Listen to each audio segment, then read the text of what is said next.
Γεια σας!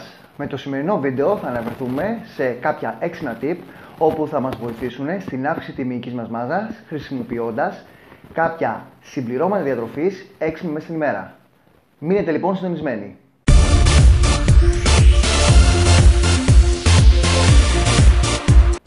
Γεια σας, είμαι ο Παρασκευάς Νικολάου. Καλώς ήρθατε σε ένα ακόμα επεισόδιο όπου σήμερα θα αναφερθούμε σε χρήση κάποιων συγκεκριμένων συμπληρωμάτων διατροφής όπου μπορούμε να τα χρησιμοποιήσουμε κατάλληλα μέσα στην ημέρα, κατάλληλες ώρες, όπου θα μας βοηθήσουν στην πρωτεϊνοσύνθεση και συνάμα στην αύξηση της μυϊκής μας μάζας.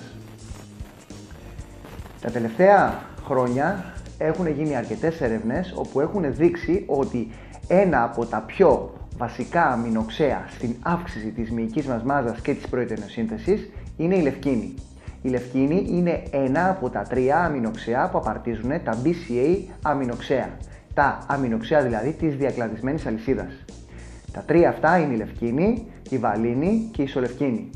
Όπως αναφέραμε λοιπόν, η λευκίνη αποτελεί το πιο βασικό αμινοξύ όπου συντελεί στην πρωτεϊνοσύνθεση.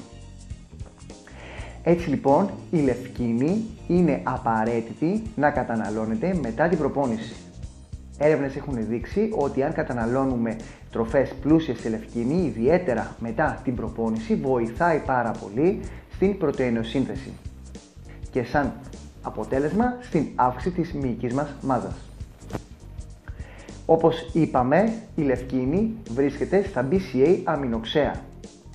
Στα περισσότερα βίντεο τα οποία έχω αναφερθεί τα τελευταία χρόνια έχω αναφέρει τη χρήση, τη σπουδαιότητα της χρήσης των BCA αμινοξέων. Έτσι λοιπόν τα BCA αμινοξέα καλό είναι να τα χρησιμοποιούμε γύρω από την προπόνηση, πριν, κατά τη διάρκεια και μετά την προπόνηση, γιατί μας βοηθάνε στην πρωτεϊνοσύνθεση. Ένα έξυπνο tip λοιπόν εδώ πέρα μπορούμε να πούμε είναι το πώς μπορούμε να χρησιμοποιήσουμε ένα άλλο συμπλήρωμα διατροφής όπου είναι σκέτη η λευκίνη και πώς μπορούμε να τη χρησιμοποιήσουμε παράλληλα με τη χρήση των BCA αμινοξέων. Για τα BCA αμινοξέα έχω αναφερθεί σε προηγούμενα βίντεο το πώς μπορούμε να τα χρησιμοποιήσουμε.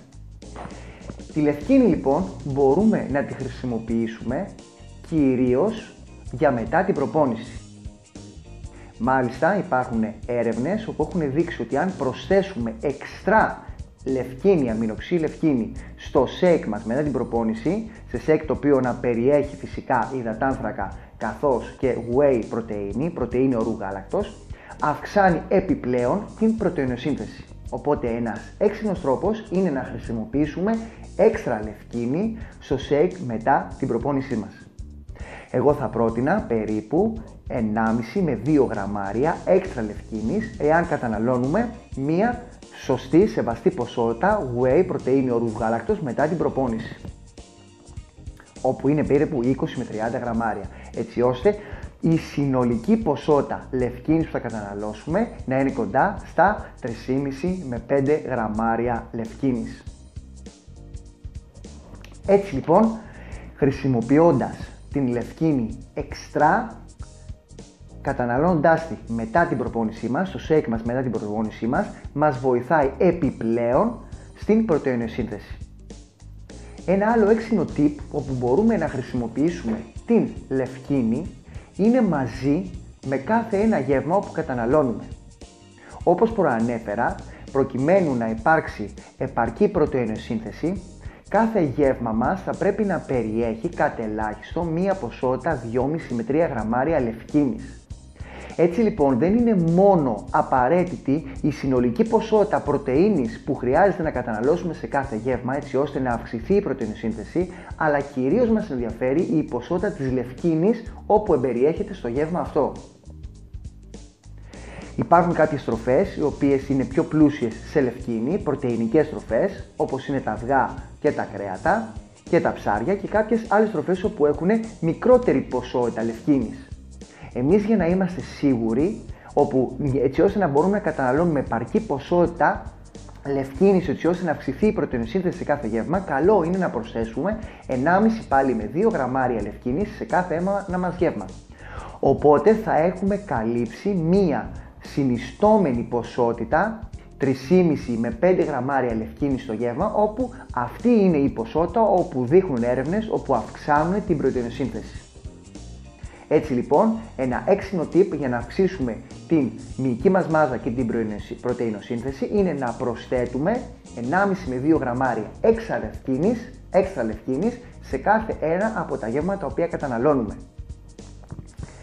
Παράλληλα τώρα, η λευκίνη μαζί με τα BCA, που τα BCA περιέχουν λευκίνη, ανάλογα αν πάρουμε μια αναλογία 2-1-1 ή 4-1-1, όπου έχει περισσότερη ποσότητα λευκίνης μέσα, τα BCA, όπως έχουμε πει, μπορούμε να τα καταναλώνουμε γύρω από την προπόνηση ή πριν ή μετά το αερόβιό μας που κάνουμε, έτσι ώστε να μας βοηθήσει να έχει μια πρωτεϊνοπροστατευτική δράση, να μην καταναλώσουμε, δηλαδή να μην κάψουμε εύκολα μυϊκή μας μάζα.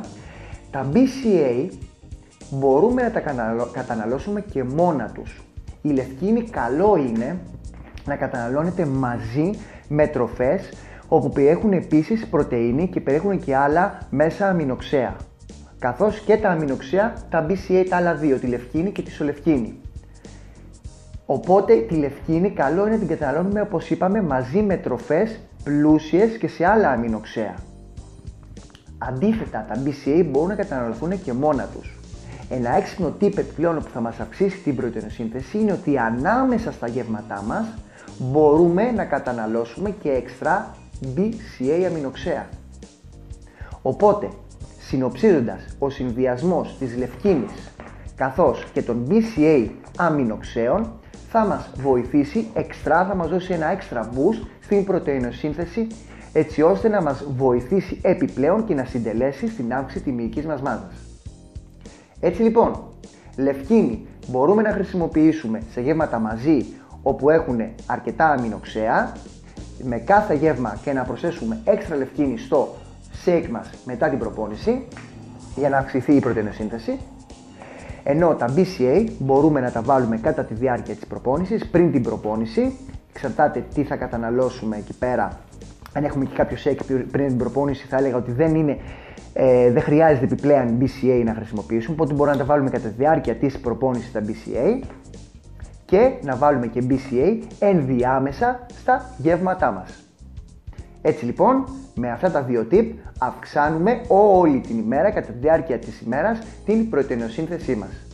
Και κυρίως δεν αγχωνόμαστε στη συνολική ποσότητα της πρωτεΐνης που χρειάζεται να καταναλώσουμε.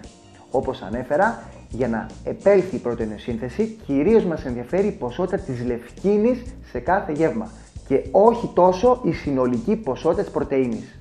Φυσικά θα πρέπει να υπάρχει μια επαρκή ποσότητα πρωτεΐνης και στη διατροφή μας, έτσι ώστε να είναι πρωτεϊνοπροστατευτική για τον οργανισμό μας. Ήταν ένα ακόμα βίντεο μέσα από το κανάλι μου στο YouTube, το Bodylets TV. Λευκίνη καθώς και BCA αμινοξέα μπορείτε να τα προμηθευτείτε από το www.myprotein.gr, το site που μπορεί να βρείτε μέσα πολύ μεγάλη ποικιλία από συμπληρώματα διατροφής. Μην ξεχνάτε να επισκέφτετε και τη σελίδα μου, την προσωπική μου σελίδα στο ίντερνετ, το www.bodylets.com, για διάφορα θέματα που αφορούν το online coaching και το personal training. Μέχρι λοιπόν το επόμενο επεισόδιο, να είστε όλοι καλά. Σας ευχαριστώ πολύ.